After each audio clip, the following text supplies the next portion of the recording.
ह्या गोठ्यामध्ये एक गोष्ट पाहिली की तुम्ही माशा आहे का? म्हणजे गाईचं पचन काय आहे? व्यवस्थित आहे. तुम्ही जर चारा जर बदलला, तुमचं ज्या गोठ्यामध्ये जे उत्पन्न आहे त्याला एक रेकॉर्ड तोडून उत्पन्न येईल.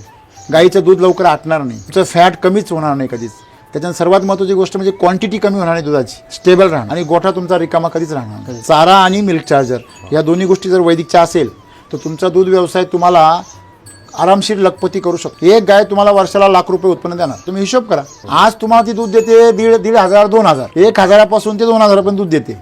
तुम्ही मिल्क चार्जरचा चारा वैदिकचा, हे मिल्क चार्जर तुम्ही हे जर दोन्ही चारलं तर ती गाय तुमची गॅरंटेड कमीत कमी 3,500 पर्यंत दूध द्या. तुम्ही जर वैदिकचा चारा दिला ना, तुमची गाय जी 20ची गाय आहे ती 17-18 वरती कमीत कमी 7 महिने राहणार. मग विचार करा तुम्ही किती दूध निघेल. आमचा प्रॉब्लेम काय आहे, आमचं जो दूध आहे ते टिकत नाही.